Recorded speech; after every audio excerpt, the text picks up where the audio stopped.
Por favor, vamos encendiendo cámara, los que tengan cámara, los que no tengan cámara, no hay ningún problema. Solo que si ya saben que no tienen cámara, compañeros, pues se les va a preguntar para saber que están en la clase. Muy bien. Los grupos que están pendientes, vamos a dejar pendientes por un momento porque todavía eh, el miércoles posiblemente, no sé si la junta directiva y ahora sí van a cancelar clases o no, porque no he visto. Yo creo que sí van a cancelar clases. Entonces vamos a avanzar en el contenido para tener ya lo del segundo parcial, del primer parcial y posteriormente ya arreglamos lo de los grupos que se les va a dar una segunda oportunidad.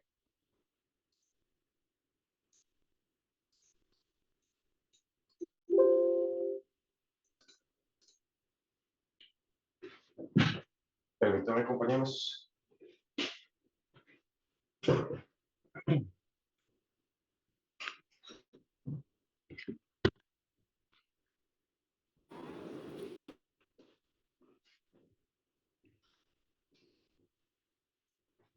Muy bien, ahora sí, compañeros, entonces vamos a iniciar, por favor, con el derecho procesal. No sé si alguien tiene alguna duda, compañeros, o algo, por favor, pueden levantar la mano.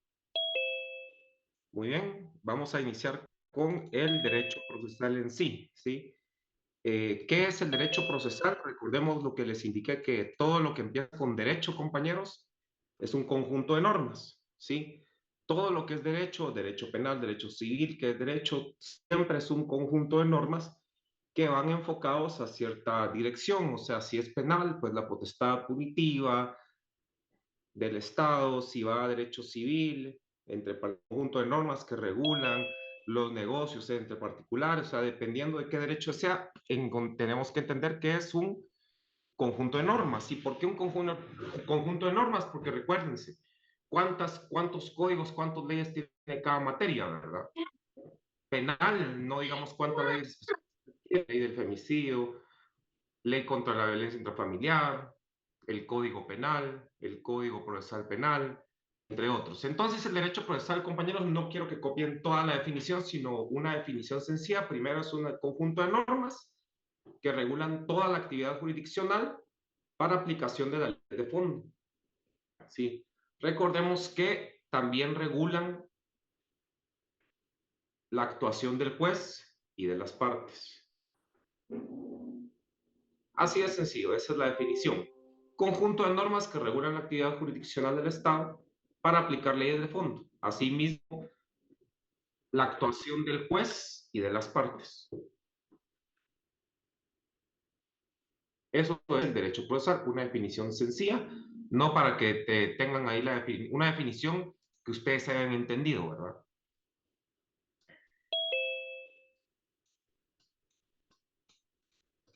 Muy bien. Dos definiciones que se tienen que saber ustedes muy importantes.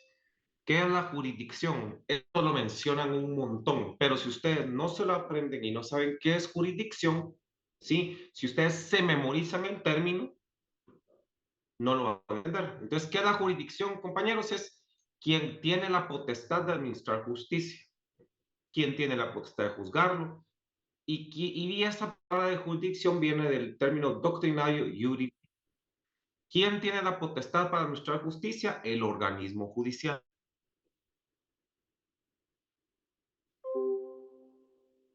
El organismo judicial es el encargado del poder del Estado enfocado a la administración de justicia.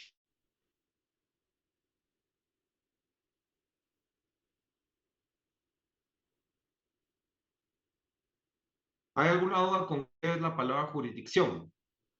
Entonces, por ejemplo, Honduras no tiene jurisdicción aquí. ¿Por qué? Porque de su delimitación territorial. Guatemala no tiene jurisdicción en México. ¿Por qué? Porque ahí la potestad de la jurisdicción del Estado de Guatemala es a través del organismo judicial solamente en Guatemala. Entonces, la potestad de administrar justicia. Y la competencia, compañeros, ya es los límites de la jurisdicción. Entonces, usted tiene competencia en el territorio. Por ejemplo, un juez de Misco, un juez de paz de Misco no va a conocer asuntos que sucedan en la ciudad de Guatemala.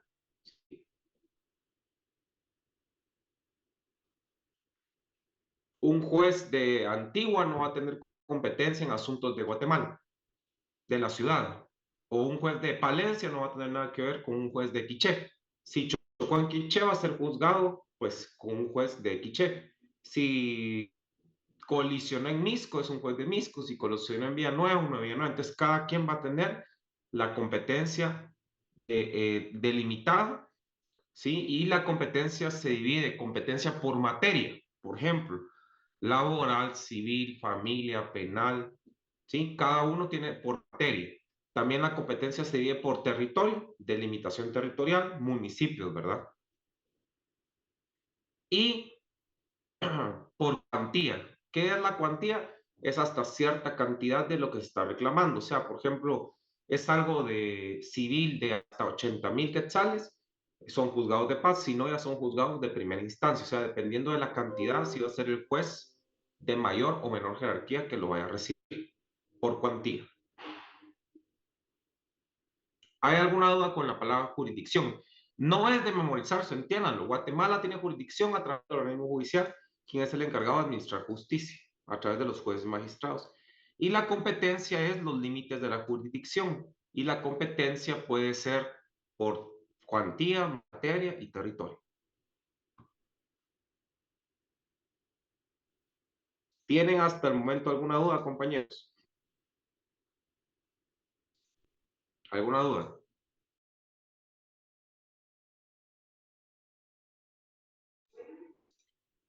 ¿Alguna duda, algún comentario? No, gracias. Dígame, María José Guerra, la escucho. No le sin ningún comentario, gracias. ¿Cómo? Bueno, no la escuché.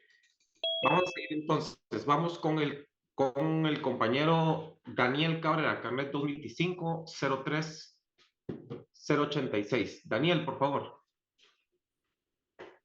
¿Me escucho, licenciado? Recording in progress. Sí, lo escucho. Dígame, compañero, qué es jurisdicción y qué es competencia.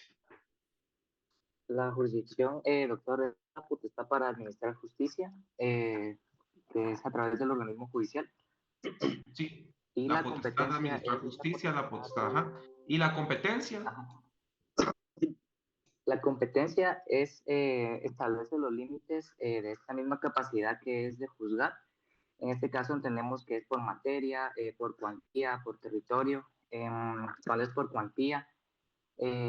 Específicamente cuando son juzgados de paz, que son de 80,000 quetzales para abajo, y a los que son conocidos por primera instancia Son arriba de son de 80,000. 80,000. Exactamente. Ajá, Muy sí, bien, compañero. sí, Excelente, Daniel. Lo felicito. Excelente respuesta. sí. Muy bien, entonces se ha puesto atención, perdón, y comprendió, ¿verdad? ¿Hay alguna duda con qué es la jurisdicción y competencia?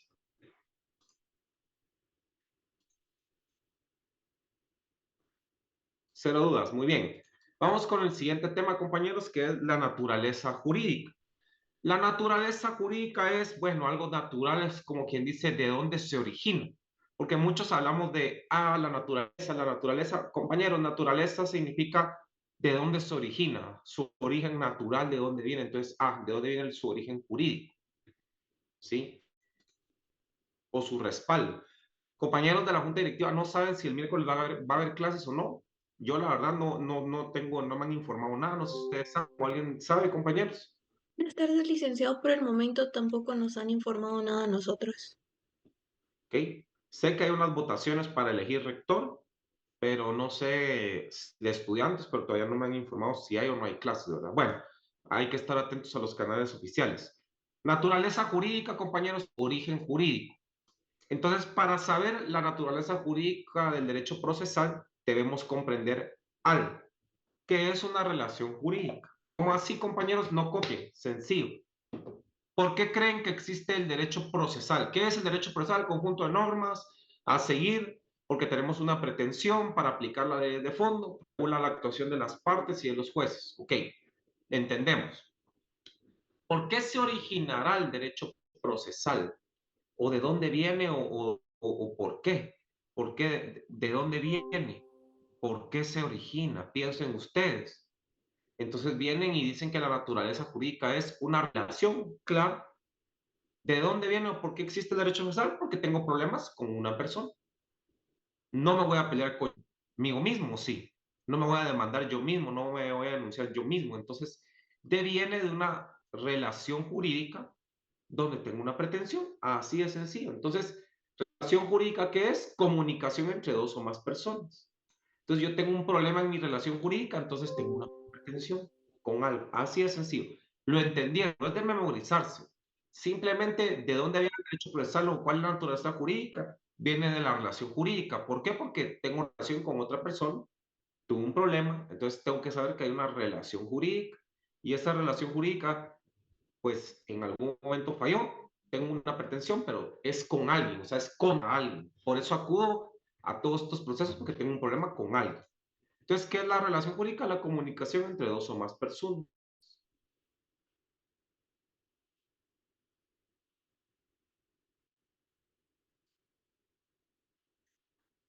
Nuestro comportamiento está regulado en el sentido de que si nos excedemos, hacemos algo no correcto, pues ya viene la potestad punitiva, que es el derecho penal, la persecución penal. Pero la relación jurídica no es más que comunicación entre dos o más personas, sino para qué existen todos estos procesos. Así de sencillo. ¿Entendieron qué es la naturaleza jurídica? No memorizarlo, solo entiendan de que la relación jurídica es la comunicación entre dos o más personas porque yo no me voy a demandar o no me voy a denunciar yo mismo. Voy a seguir un proceso en contra de alguien. ¿Sí? Así de sencillo. O sea, alguien es el culpable. Yo quiero acudir a los órganos jurisdiccionales. ¿Por qué? Porque hay un problema entre yo y otra persona. Así de sencillo. Por eso existe el derecho procesal. ¿Entendieron la naturaleza jurídica? ¿Hay alguna duda con esto?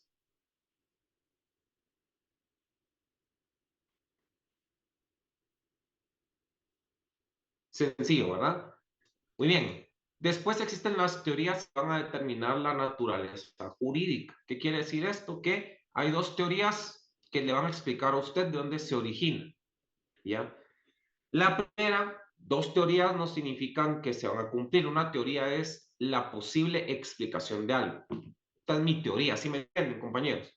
La teoría es tal cosa. Esta es mi teoría. Yo pienso que una teoría no es algo justo, sino que es una teoría, es algo que puede explicar algo. No es que sea así.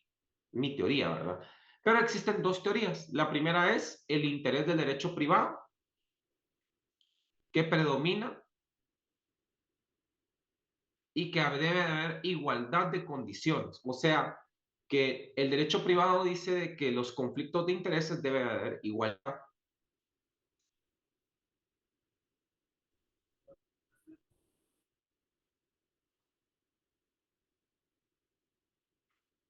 No importa si, por ejemplo, 1000 demandan a uno, debe de haber igualdad. A eso se le llama derecho privado, interés derecho privado. O sea, que tiene que haber igualdad. O sea, de que si son varias personas contra una, sí, pues igual debe haber igualdad, no porque sean más, se va a dar un poquito más de atención. Sean colectivos, intereses particulares o estatales, sea el Estado en contra de una persona en contra del Estado, debe de haber una igualdad. Eso se llama el interés del derecho privado. ¿Entienden, compañeros? Puede ser que una parte tenga más personas, digamos que 500 trabajadores de más de una persona, a un patrón igual tiene que haber un juicio justo, no se le puede dar mayor interés porque sean más. Esa es una teoría. La segunda teoría es la inversa de esto. Dice de que el interés público prevalece sobre el interés particular. Esas son las dos teorías, ¿me entienden?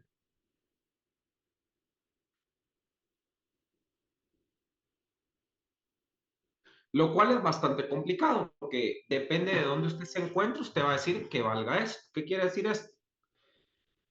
Si usted tiene un terreno y por sobre su terreno tiene que pasar una carretera para beneficiar a todos, si nos basamos en la primera teoría y usted no quiere vender el terreno porque quiere esperar a que suba más la plusvalía, sea más codiciado su terreno, entonces usted no lo quiere vender, ¿qué interés va a querer usted que se aplique? El interés sobre el derecho privado, ¿sí me entiende?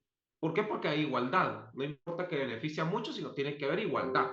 Derecho a la propiedad privada. Entonces, si usted es dueño de ese terreno, usted va a querer aplicar la primera teoría. Pero si ustedes viven en la colonia donde va a ser beneficiado porque necesitan esa carretera, pues usted va a querer el interés público prevalece sobre el derecho particular, ¿sí me entiende? Dependiendo de donde usted esté. ¿Me entienden cuáles son? Una, que el interés del derecho privado debe haber igualdad entre las partes, no importa si sea colectivo, individual, estatal. Y el segundo es la inversa, o sea, que el interés público prevalece sobre el derecho particular. Son dos teorías, ¿ok? Las comprendieron, compañeros, no es de memorizárselo, sino, yo entiendo. La primera es que debe haber igualdad. No importa si son muchos contra uno, uno contra muchos, debe haber igualdad entre las partes. La segunda es que el interés público prevalece sobre el derecho o sobre el interés individual. Dos teorías sencillas. ¿La entendieron, compañeros? ¿Alguien tiene alguna duda?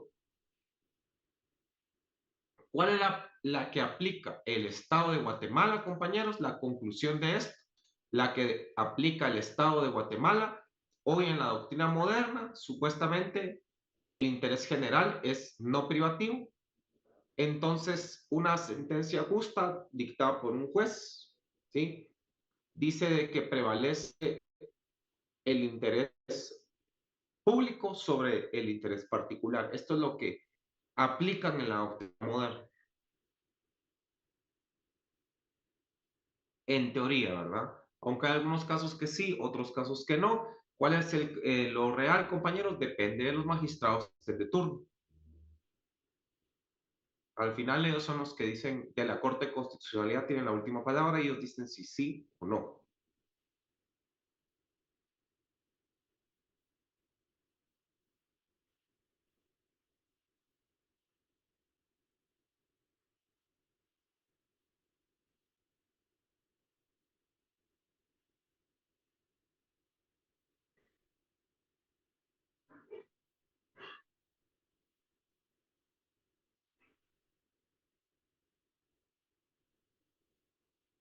¿Alguna duda con la conclusión, compañeros? ¿Y cuáles son las teorías?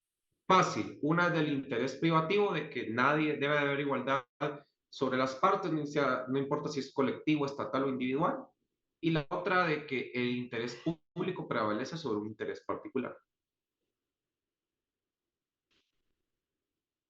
¿Cuál usa la conclusión de la doctrina moderna? Es de que el interés público prevalece sobre el particular. Muy bien. ¿Alguna duda hasta el momento, compañeros?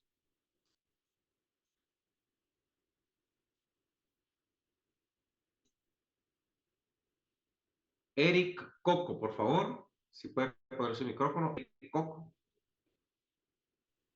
Dígame, licenciado. Muy bien. Gracias, Eric Coco. ¿Cuáles son las dos teorías que determinan la naturaleza jurídica del derecho procesal? Interés del derecho privado, interés público. Explíqueme el interés del derecho privado. Puede ser el conflicto de intereses en donde debe de haber igualdad entre las partes. Ahí no me dice igualdad entre las partes en el sentido de que, ¿por qué sería desigual entre las partes? Por el interés público. Entonces ahí ya me está diciendo la otra teoría.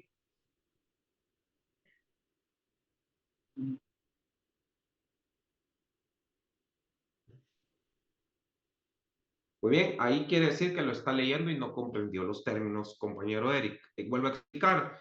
La primera es del interés privado. ¿Qué quiere decir esto? De que aquí dice que no importa si hay un interés colectivo, o sea, de muchas personas contra una, o el Estado contra una persona, o una persona contra el Estado, debe haber igualdad entre las partes. La segunda teoría es de que el interés público prevalece sobre el interés particular. O sea, que si beneficia a 1000 personas esto y a alguna situación solo beneficia a una, van a escoger la que más beneficia a todos, ¿sí? La inversa de la otra teoría. ¿Qué doctrina se utiliza hoy en día? El interés público prevalece sobre el particular. Osvin, lo escucho, por favor. Por ejemplo, licenciado, en el ejemplo que usted dio, digamos, yo tengo un terreno y el Estado, digamos, quiere ese terreno para construir una carretera y yo no quiero darles ese mi terreno, la teoría va, digamos, a decantar por el interés del Estado. Sí, correcto. En Guatemala se aplica que el interés, en Guatemala se puede expropiar constitucionalmente, pero no significa que se lo van a quitar sin ningún pago. O sea, lo pueden expropiar, pero le van a pagar a costo mercado, ¿sí? Eso pasó con el libramiento de Chimaltenango. Muchas propiedades fueron expropiadas y se les tiene que pagar lo que el mercado, el costo del mercado, ¿verdad? Aunque usted no quiera. Licenciado, una pregunta. Dígame. Fíjese que yo he visto que inscriben casas a bajo costo para pagar impuestos bajos, entonces Sí, el costo sería ese. cinco, no, es por eso dije, a precio de muy buena pregunta, Andy, lo felicito. En la realidad, compañeros, muchas personas se inscriben para no pagar UCI. ¿Me entiende, Andy? Viene y digamos que el precio de casa es de 2 millones, pero lo inscriben a 200,000 porque nadie quiere pagar UCI, ¿ok? Entonces, la pregunta es, ¿qué precio le paga el Estado al momento de expropiarlo para una carretera? El costo de mercado, no el costo de inscripción o de lo que está en la escritura, sino el costo de mercado. Ah, está bien. Entonces, Sí, licenciado, pero es muy que buena pregunta, Andy, yo muy buena tenía pregunta. entendido que depende de la inscripción. Eso tenía entendido. Pero gracias, licenciado. Es que está especialmente en el interior, Andy, nadie le, o sea, si fuera el costo de la inscripción, imagine, sería muy injusto, ¿me entiende? Entonces la gente pelea el precio de mercado, ¿sí? Es cierto, el Estado va a quererle pagar a usted lo más bajo, pero la gente va a pagar el costo de mercado, ¿sí? Porque recuérdese que hay muchas escrituras que ya no se le han dado movimiento durante años, propiedades, entonces no han todavía, no le han dado esa plusvalía, ¿me entiende? Entonces al momento de la venta ya le tienen que cambiar a la plusvalía y inscribirlo a lo que realmente cuesta. ¿Sí me entiende, Andy? Sí, licenciado, muchísimas gracias. Y muy buena pregunta. Muy bien. ¿Alguna duda más, compañeros? Por favor, pueden preguntar. Sí, licenciado, yo tengo una inquietud ahorita que surgió el tema del YUSI. Por ¿Ah? ejemplo, si esa vivienda hace 25 o 30 años se registró por un valor de 300,000 Ni quetzales, la vaya a tocar, no la toque, porque si la toca o hace algo, le van a querer, poner el UCI que es y le vale un montón, ¿me entiende? pero usted habla de tocar cuando se va a hacer alguna construcción. Exactamente, lo que pasa que recuérdese que ahí van a tener que aplicar, o sea, sí, a sus permisos y todo. El problema es que si usted viene y registra el precio de mercado, eso de 300,000 le va a valer unos 600,000 o puede ser que hasta más. Y ahí sí le van a poner el UCI que es, ¿me entiende? Ah, bueno, pero solamente si pasa eso de que yo quisiera construir, pero ellos ahorita no pueden venir y venir a reevaluar el YUSI. No existe una ley que Sí venga y... podría, pero si usted viene y empieza a querer una construcción, la empieza a mover o algo, entonces ahí sí ya vienen y pueden evaluar y pueden subir el UCI las municipalidades. Pero eso depende de la MUNI, ¿verdad? Por eso es mejor no darle mucho movimiento, ¿verdad? Ok, gracias, Hay que licenciado, tener muy mucho amable. cuidado porque sí hay municipalidades que les meten el UCI hasta los nubes, ¿verdad? Ok, gracias, licenciado. Bueno, características del derecho procesal, compañeros. La primera característica es un derecho público. ¿Qué es un derecho público? Un baño público, ¿verdad, chicos? Todos pueden entrar, ¿verdad? Entonces, todos podemos acceder a este derecho público. Derecho formal, los requisitos que son necesarios, dependiendo de cada materia, tenemos que conocer la organización. Entonces, la forma, ¿qué quiere decir? Los requisitos que llevan. Hojas tamaño oficio, el memorial inicial de demanda, la designación del tribunal, a dónde, la fecha, la hora, el fundamento de derecho, la cita de leyes. Es instrumental porque yo tengo el instrumento y lo voy a usar solo cuando es necesario. Cuando vulneraron un derecho y quiero yo restituirlo o quiero hacer algo al respecto. O sea, es un instrumento que yo puedo usar. Y es autónomo porque el derecho procesal no depende de otras ramas. Al contrario, otras ramas dependen del derecho procesal. Por ejemplo, el derecho penal requiere del derecho procesal. Por eso hay un código procesal penal. El civil requiere el derecho procesal. Mercantil requiere el derecho procesal. O sea, el derecho procesal subsiste por sí solo, es autónomo. Al contrario, otras ramas del derecho necesitan el derecho procesal. Por eso está el Código Procesal Civil y Mercantil. Ustedes en el pensum de su carrera van a ver de que derecho procesal está derecho procesal civil, derecho procesal penal, derecho procesal laboral. Las otras ramas necesitan del derecho procesal. El derecho procesal es autónomo. ¿Hay alguna duda? Vamos a ahondar cada una de ellas. Es un derecho público. ¿Por qué, compañeros? Porque la función jurisdiccional, o sea, que si es público, todos pueden acceder. O sea, no pueden renunciar a ese derecho. Ustedes siempre van a tener a ese derecho procesal porque no pueden renunciar a ese derecho. Que usted venga, por ejemplo, y diga, todos piensan que podemos renunciar al derecho, pero no.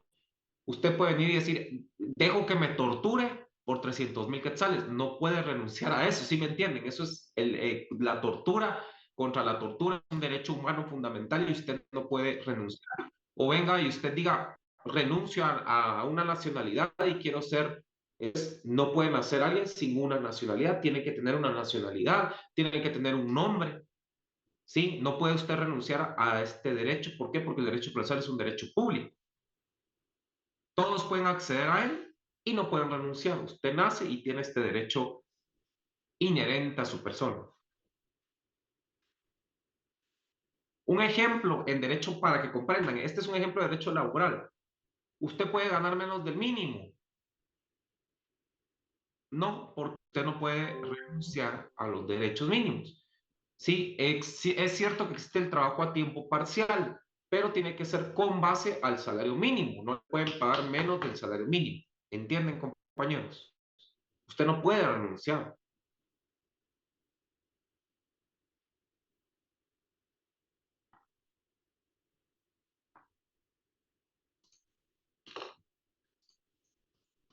Número dos, es un derecho formal. ¿Qué quiere decir esto? Compañeros, el derecho formal, la materia lo va a definir la materia, los requisitos formales, la organización y la forma de los tribunales y el proceso. ¿Cómo así? Mire, pues usted puede iniciar penal con una denuncia verbal, puede ir al Ministerio Público e iniciar una denuncia, después hace la investigación, va la acusación y todo. Entonces, dependiendo, compañeros, de la materia, así va a ser la forma. ¿Cuál es el derecho, la rama del derecho que menos formalidades necesita? El derecho laboral. ¿Cuál es el más formalista? Que hasta que tenga fundamento de derecho, cita de leyes y todo. ¿Cuál es el más formal? O sea, que más requisitos y formalidad va a exigir el derecho civil. ¿Cuál es el menos formal? El derecho laboral. Y un intermedio entre los dos, el derecho penal. Este es intermedio. ¿Entienden, compañeros, qué es la forma? Los requisitos esenciales, los requisitos formales. Eso va a depender de la materia, la actividad jurisdiccional y la forma de los tribunales y el proceso.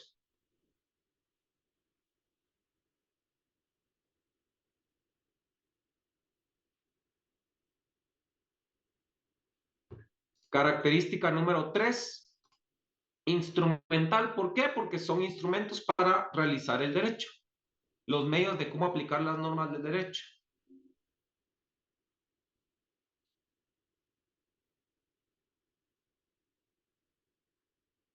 Y adjetivo, ¿por qué? Porque hay una interpretación de las normas para dictar la sentencia por el juzgador.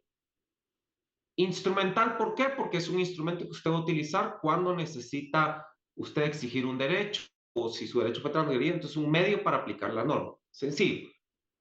Y también adjetivo, ¿por qué? Porque quienes interpretan la norma que fue transgredida es el juez. Entonces el juez necesita interpretar la norma para dictar sentencia.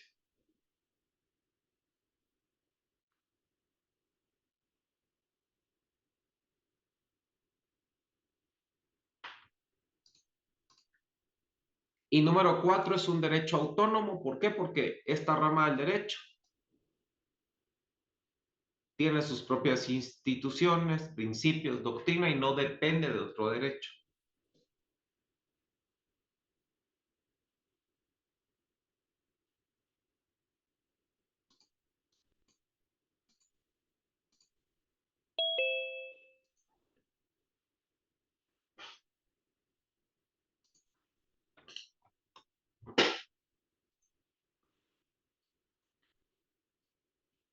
Bien, ¿tienen alguna duda, compañeros, de las 4 características del derecho procesal?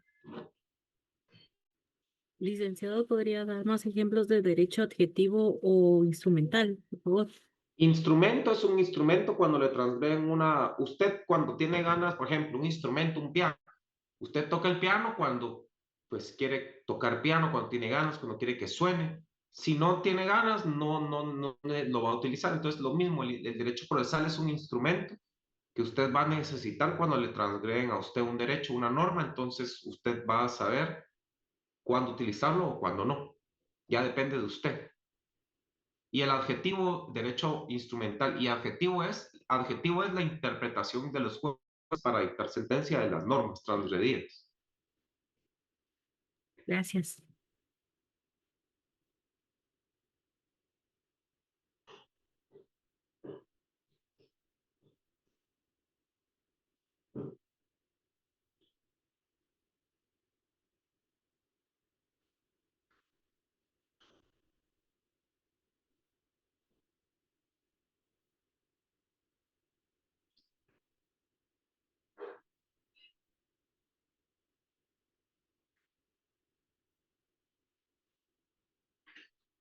Fuente, compañeros, viene siendo como una teoría también, pero la fuente es la fundamentación y el origen de las reglas. O sea, fuente es el origen y cómo se fundamenta, o sea, con base a qué se fundamenta el derecho procesal.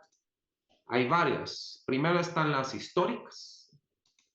Y las históricas se dividen, tenemos un poco de derecho romano, un poco de derecho germano, un poco de derecho español, tenemos un poquito de derecho canónico también. La iglesia tuvo mucho poder en civilizaciones antiguas. Entonces, en esas civilizaciones, pues nosotros heredamos un poco de las fuentes históricas, específicamente las canónicas. También hay fuentes constitucionales, la jurisprudencia, que son fallos reiterados por la Corte de Constitucionalidad. Ahorita va a cambiar mucho la Corte de Constitucionalidad. Entonces, ahorita van a interpretar las normas diferentes, van a haber algunos giros porque la misma Corte se puede alejar de su propia jurisprudencia.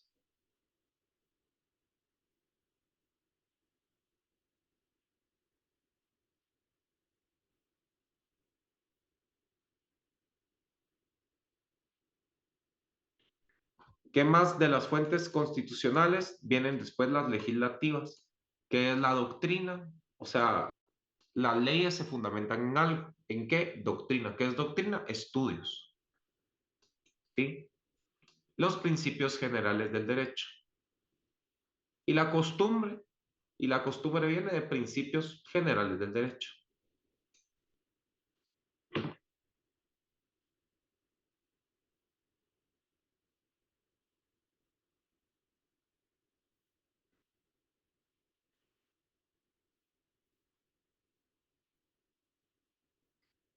La doctrina, recordemos que es conjunto de enseñanzas, aprendizajes, principios o ideas.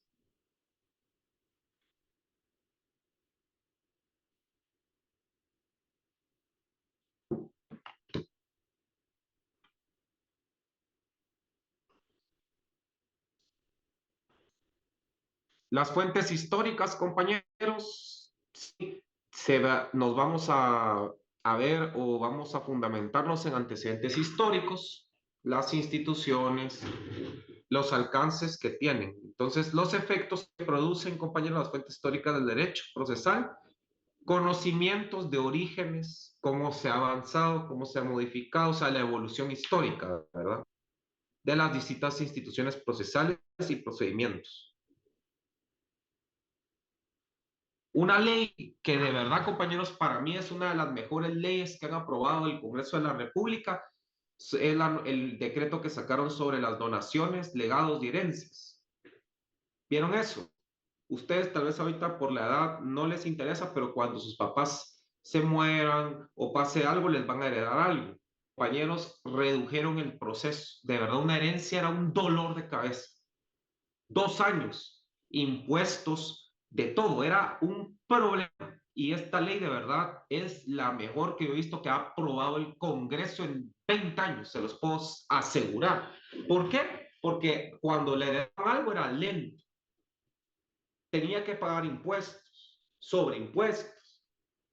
Y la inscripción, la titulación, a la gran era un problema. Ahora con esta ley es más rápido, eliminan impuestos porque es injusto pagar impuestos sobre algo que ya pagó impuestos, ¿sí? Entonces, es más rápido, es más celeridad procesal, es más rápido, es más fácil, ya no paga impuestos y acortaron todos los procedimientos. De verdad es una de las mejores leyes que he visto que el Congreso ha aprobado en 20 años. Y también donaciones, ¿verdad? Porque hay donaciones entre hijos. Ese decreto que acaban de ahorita de hacer es el decreto 6-2026. O sea que antes, por dejarles herencia, tienen que pagar un impuesto, una tasa,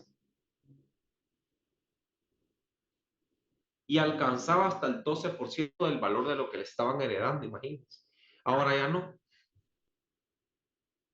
Y también facilita la presión económica, facilita la formalización del patrimonio familiar.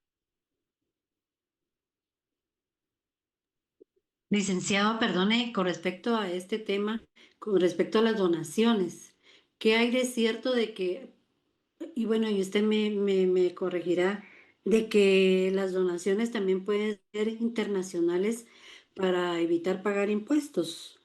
Ahorita ya no es necesario porque ya se derogó esa ley. O sea, ahorita ya cambió, ahorita ya no le van a cobrar, ya no le van a cobrar, por ejemplo, impuestos por donaciones, legados o herencias. Ninguno. Aunque sean internacionales. Por ejemplo, si No, yo tengo algo a alguna ayuda social a algún país, por ejemplo, El Salvador, Honduras, nada de eso. no, ya Por no. de, no, Ahorita ya no. ok, Antes lo hacían para evadir un poco, pero ahorita ya no, ya quitaron esa norma, ¿ok? gracias. Legados también es una herencia, pero de un objeto en específico. La herencia del patrimonio son deudas, pero también los bienes. Y donaciones, pues donaciones que imagínense que también una donación pagaba impuestos antes, no tanto, pero sí pagaba, ahora ya nada de eso paga impuestos y los procesos son más largos. De un minuto, por favor, compañero.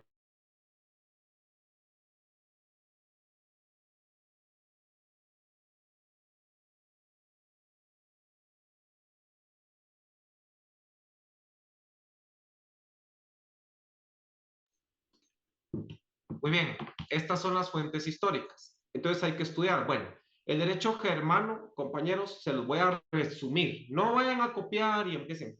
Derecho germano, ¿qué heredamos de ellos? El derecho de costumbre. Germania era lo que conocíamos, lo que conocemos hoy en día como Alemania, parte de eso, ¿sí?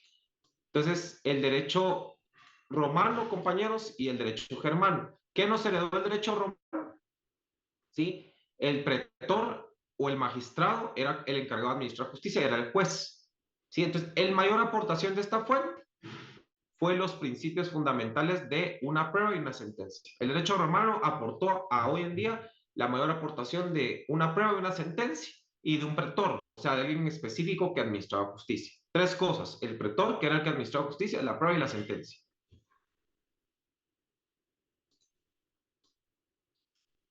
Y germano, compañeros, el sistema jurídico de Germania, ¿sí? Que eran los bárbaros antes, utilizaban mucho el derecho constitucionario, o sea, de costumbre. Entonces, ¿quién administraba la justicia? Un consejo de ancianos. Y la pena impuesta al infractor, compañeros, por ejemplo, a usted le robaron algo, entonces la pena que le imponían a usted, sí, la tenía que ejecutar una familia. Su papá o su mamá le podía pegar a la otra parte, sí. Pero, ¿cuál fue el mayor aporte? El derecho de costumbre, que hoy en día se utiliza en Guatemala todavía. Ahí están los latigazos que hay, ¿verdad? Por robar y así. Entonces, ¿qué aportó el derecho romano? El pretor, que era como el juez, la prueba y la sentencia. ¿Qué aportó el derecho germano? La costumbre. Porque él administraba un consejo de ancianos. Y el infractor, la pena que le ponían al infractor, ¿quién se podía ejecutar? Un familiar suyo.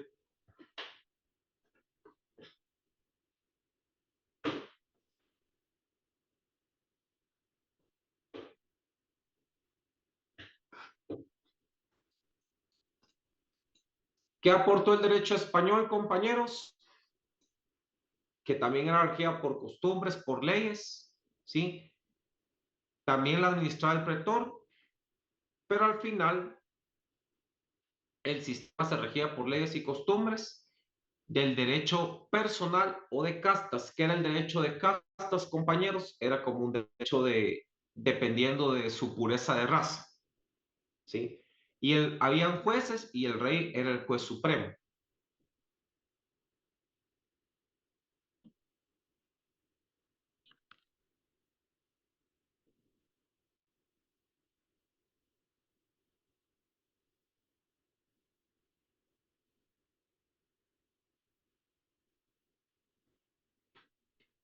¿Qué es el derecho de castas, compañeros? Se usaba más en la colonia y clasificaba a las personas, compañeros, por el origen étnico.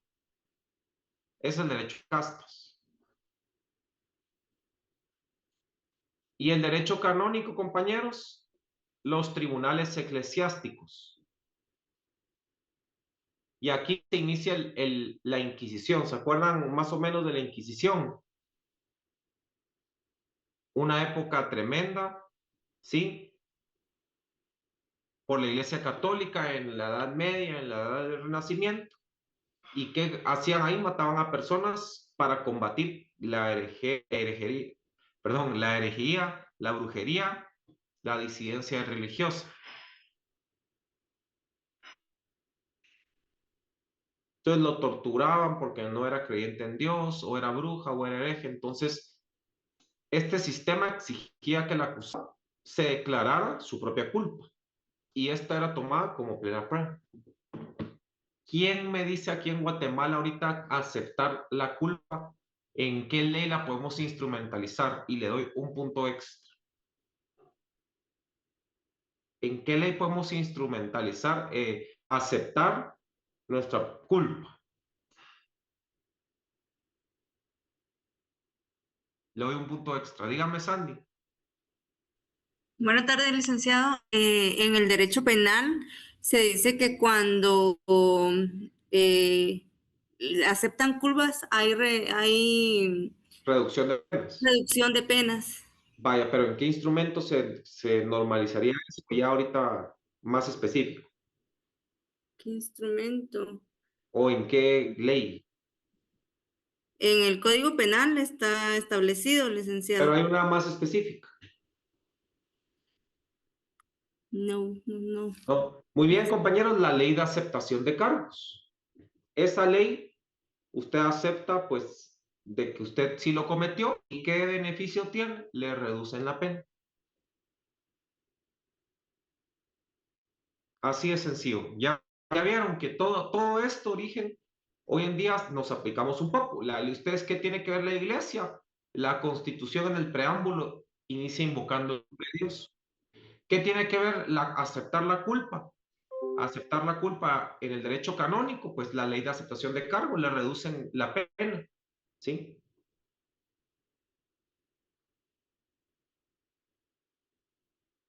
Si usted acepta que usted cometió algún delito, entonces le reducen la pena. Entonces, ¿cómo es que todas estas fuentes históricas hoy en día, pues han aportado algo? Las fuentes constitucionales como organización jurídica, ¿sí? ¿Por qué? Porque una fuente constitucional, ahí en la Constitución está la parte orgánica, dogmática, ¿sí? ¿En cuántas partes se divide la Constitución? ¿Quién me dice? En 2 partes, licenciado. ¿Cuáles son esas partes? No me recuerdo. La dogmática y la orgánica, ¿sí? En una los derechos sociales, el otro la organización del Estado de Guatemala. Y hay una tercera parte. Miren, aquí es bien debatible porque unos dicen que yo he conocido cuando yo fui alumno como ustedes, unos licenciados decían que 3, otros que 2. Había uno de intro que decía 2, otros 3, pero bueno, al final ustedes pueden decir, hay unos doctrinarios que dicen que en 2 y otros que en 3. La dogmática, la parte orgánica, la dogmática es donde están los derechos sociales. La orgánica es la organización del Estado. Y la práctica es cómo poner en práctica sus garantías constitucionales.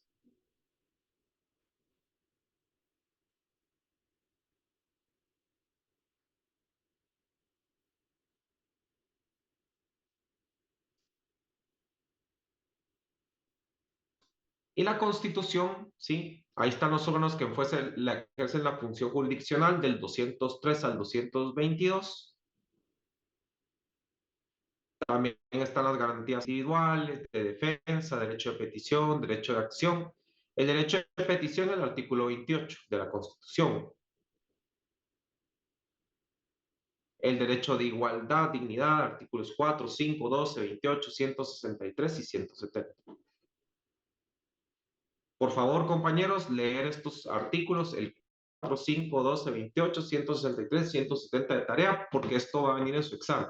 El 28, ya se acuerdan que el 12, debido proceso, el derecho de defensa, el 28 es el de petición, y así nos vamos. Artículos sencillos, solo 1, 3, 4, 5, 6 artículos de la Constitución les estoy pidiendo que lean. El 4, el 5, el 28, el 163 y el 170. Y también como fuente constitucional, que es la jurisprudencia. Esto no lo confundan la jurisprudencia con la jurisdicción. La jurisprudencia es la serie de fallos y sentencias, ¿sí? Basados en la sucesivos, porque tienen que ser 3 para que haya jurisprudencia en la Corte de Constitucionalidad, ¿sí? Es una serie de sentencias en la misma manera. Basado en la interpretación, integración y la analogía. Analogías son casos similares. Y estos efectos no pueden variar. Tenemos que seguir la jurisprudencia.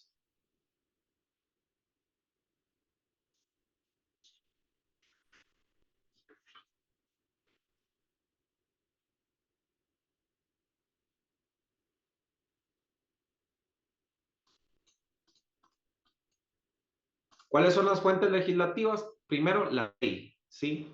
Al organismo legislativo. Este es el específico. El Congreso no solo es de crear leyes, también puede modificar, reformar o adicionar o derogar o abrogar una ley completa. Puede crear, puede reformar, o sea, cambiar algunas cosas de la ley, adicionar, abrogar o derogar las leyes. No solo es de crear, ¿verdad? Y la doctrina, compañeros, es como la jurisprudencia. Obras de jurisconsultos, o sea, expertos que estudian, personas que están dedicadas al estudio del derecho. Y en nuestro caso, el derecho procesal. Entonces, doctrina es la fuente de todas aquellas obras de los especialistas en derecho procesal. ¿Hay alguna duda con las fuentes, compañeros, hasta el momento?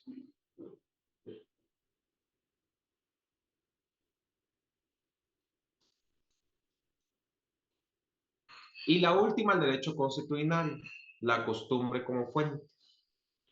En ausencia de una ley, siempre que no la contradiga, pues la suple o llena algunas lagunas que contenga la costumbre. Entonces ya depende de la costumbre de casa, ¿verdad? Por ejemplo, la ley no le dice a qué horas tiene que entrar o no a su casa, pero ya como sus reglas de la casa son sus reglas, tal vez sus papás no los dejan salir, si los dejan salir, entonces ya es costumbre de su casa, pero siempre y cuando no contradiga la ley, no hay ningún problema. Licenciado, con respecto a ese decreto de anoche del presidente, ¿este afecta estas actividades cuaresmales? Ajá. Esa es la duda que tengo. ¿Se afecta a esas actividades cuaresmales? ¿Cuál Como decreto? El estado de prevención no afecta a esas actividades. el que dijo anoche el presidente. Sí, no afecta a ninguna actividad cuaresmal. Ok, gracias. La cultura, la costumbre, compañeros, sí, ahí viene desde el artículo 57 de la Constitución, compañeros.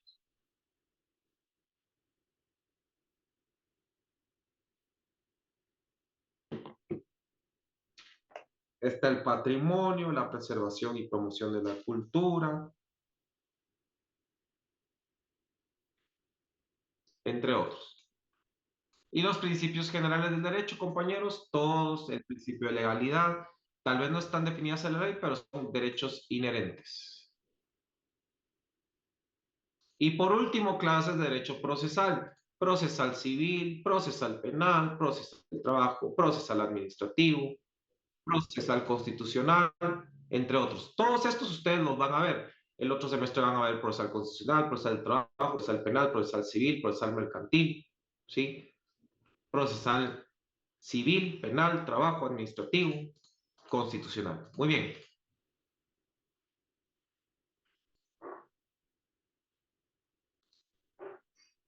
Vamos bien. ¿Hay alguna duda entonces, compañeros?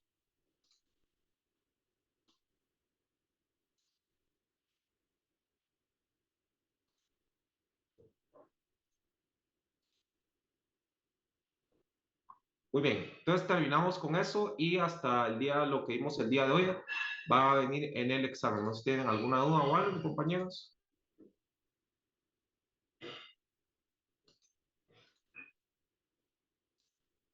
Muy bien, recordemos que es el derecho de castas también, que es dependiendo de la raza.